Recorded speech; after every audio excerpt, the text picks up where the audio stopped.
Halo semuanya, kembali lagi dengan saya Yulia di BBB, Bincang-Bincang Bisnis. Podcast yang membahas seputar dunia bisnis yang pastinya bisa nih buat menginspirasi kalian, para kaum rebahan yang ingin mempunyai sebuah bisnis. Nah, di sini saya sudah mengundang 4 narasumber hebat yang sudah lama berkecimpung dalam dunia bisnis. Mungkin langsung aja ya kita perkenalan sama narasumber nih yang sudah repot-repot buat datang ke sini. Halo, gimana nih kabarnya semua? Bisa sehat dulu? Halo, saya Sabta. Halo, saya Desi. Hai, saya Amel. Halo, saya Mariska. Oke, jadi kalian semua ini kan pemilik bisnis ya. Nah, kalian pas pertama kali bikin bisnis ini kan nggak mungkin dong langsung tiba-tiba kepikiran saya mau buat HP, gitu kan nggak mungkin.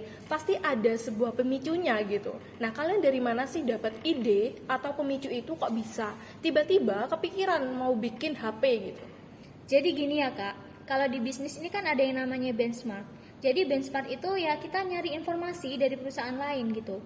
Bisa tentang spesifikasi produknya, cara pembuatan produknya, dan yang lain pokoknya yang berhubungan dengan produk itu. Terus kita bisa ambil informasi, lalu kita modifikasi sesuai dengan peluang yang ada di masyarakat. Bisa jadi kebutuhan dari masyarakat atau keinginan dari masyarakat itu sendiri. Oke, jadi kalian ini ngelakuin benchmark itu buat nyari ide gitu ya, biar kalian bisa membuat produk sesuai dengan kebutuhan dari masyarakat gitu ya. Nah, benar. Kalau kita ngelakuin benchmark ini, nantinya kita bakal tahu apa kelebihan dan kekurangan produk dari perusahaan itu. Jadi ini bisa jadi peluang lah buat kita. Kita itu merasa kalau produk dari perusahaan ini ada yang kurang dan kita lihat di masyarakat, kalau kekurangan ini bisa jadi nilai plus yang bisa jadi ciri khas dari produk kita nanti. Jadi kita mutusin buat produk yang kira-kira ya 11-12 lah sama punya perusahaan itu. Tapi nanti kita tambahin apa yang kurang dari produk perusahaan itu atau kita lebih sempurnakan lagi. Nggak cuman itu aja sih, soalnya kan Benmas ini kan emang powerful banget loh.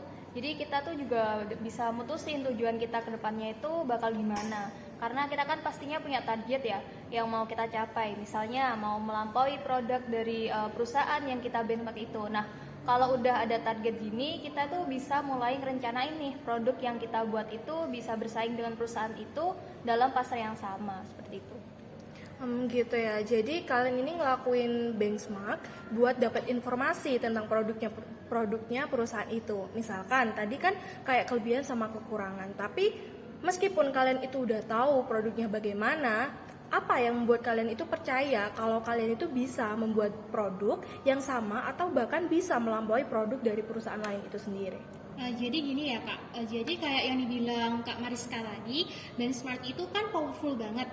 Jadi benchmark itu nggak cuma masalah produknya aja, tapi nanti kita itu juga harus melihat informasi lain dari perusahaan itu, kayak lebih ke proses kerjanya, kemudian strategi, keuangan, serta sekiranya yang penting untuk pembuatan produk itu nanti. Bentar, ini kalian kan ngambil informasi dari perusahaan lain. Itu gimana sih caranya? Kan perusahaan lain juga gak bakalan ngasih tahu gimana pembuatan produknya itu ke kalian. Nah, jadi benchmark itu kan nggak bisa kita langsung ngambil informasi dari perusahaan lain begitu juga kan. Perusahaan lain juga sudah jelas sekali nggak bakal mau ngasih info ke kita. Mereka mikir akan overthinking dulu nih, kita kan bakal jadi kompetitornya. Jadi ya kita harus pintar-pintar buat gimana caranya biar dapat informasi perusahaan itu. Nah, kalau yang masalah benchmark ini sebenarnya yang lebih tahu itu mungkin Mas Sabta ya. Mungkin Mas Sabta bisa lebih jelasin gimana benchmarknya itu sendiri. Oke, jadi kalau kita mau ngelakuin benchmark, pertama itu kita harus ngerencanain produk dulu dan perusahaan yang mau kita bandingin sama punya kita. Nah, bandingin ini nggak boleh asal bandingin, ada metode sama teknik yang bisa kita pakai buat bandingin. Berhubung juga kita kalau minta terang-terangan ke perusahaan lain masalah pembuatan produk, kan juga nggak mungkin dikasih. Jadi kita harus pintar-pintar nyari data di internet itu. Misal dari laporan tahunan perusahaan, kan kita bisa tahu strategi mana sama sistem apa yang dipakai oleh perusahaan itu. Lalu kita juga bisa ngambil info dari berita-berita. Kan biasanya ada tuh di berita yang bahas masalah perusahaan. Kayak perusahaan itu ngeluarin produk apa aja, lalu perusahaan itu invest di mana aja. Gitu kan biasanya masuk ke berita. Jadi itu yang nanti bakal kita amati. Lalu setelah kita ngerencanain, kita harus menganalisis data yang sudah kita dapetin tadi. Kayak dari laporan tahunan perusahaan itu kan kita bisa tahu kondisi finansial dari perusahaan saat itu. Jadi kita bisa tahu juga kondisi perusahaan saat itu lagi laba atau lagi rugi. Terus strategi apa yang bakal dipakai sama perusahaan itu, jadi pada tahun itu mereka itu kenapa bisa laba atau kenapa bisa rugi. Lalu solusi apa yang mereka ambil buat bisa mempertahankan laba atau keluar dari kerugian yang mereka alami. Dari sini kita juga bisa tahu apa yang membuat kita itu beda dari perusahaan lain. Nah, setelah ketemu nih bedanya kita sama perusahaan lain, kita bisa diskusi sama teman-teman kita atau bestie-bestie kita, lalu kita tentuin apa aja yang mau kita ambil dari perusahaan itu yang sekiranya itu kita banget gitu loh. Lalu kita mulai deh ngembangin rencana gimana caranya kita bisa jadi kayak gitu dan apa aja yang kita perlukan di rencana itu. Di sini benchmark ini nggak boleh hanya dilakukan sekali di awal aja, tapi selanjutnya kita harus melakukan benchmark lagi terhadap perusahaan lain yang sekiranya itu lebih baik daripada perusahaan kita. Jadi perusahaan kita itu juga bisa terus berkembang mengikuti perkembangan zaman saat ini.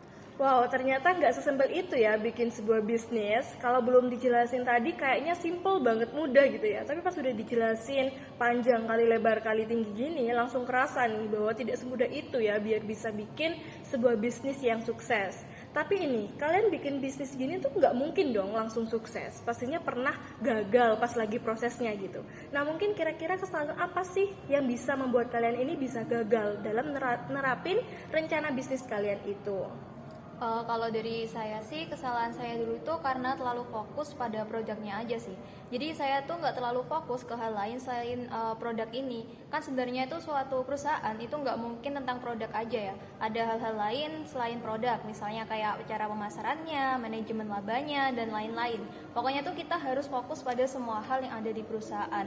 Jadi nanti tuh kita nggak cuma unggul di produknya aja, karena kalau cuma unggul di produk tapi di bagian lain itu kurang, perusahaannya itu nanti bakal tidak efisien. Bener sih, laba penjualannya itu bisa tinggi, tapi pas dihitung sama beban-bebannya yang lain, labanya itu malah justru jadi sedikit gitu. Kalau dari pengalaman saya ya, kita kalau ngelakuin benchmark itu jangan fokus ke banyak perusahaan. Sebaiknya kita itu lebih fokus ke perusahaan yang sesuai dengan sektor bisnis kita. Kenapa? Karena nggak cuma bikin kita lebih mudah buat bandingin aja, tapi ini tuh juga bisa menghemat waktu kita. Karena benchmark itu bukan waktu buat makan waktu ya, buat dapetin informasi sama menganalisisnya. Wah, seru sekali ya diskusi kita kali ini mengenai benchmark. Jadi bisa disimpulkan bahwa benchmark ini kegiatan yang dilakukan untuk menilai, mengukur, dan juga membandingkan performa yang telah dilakukan oleh seorang pengusaha. Tentunya nggak mudah ya untuk melakukan benchmark ini.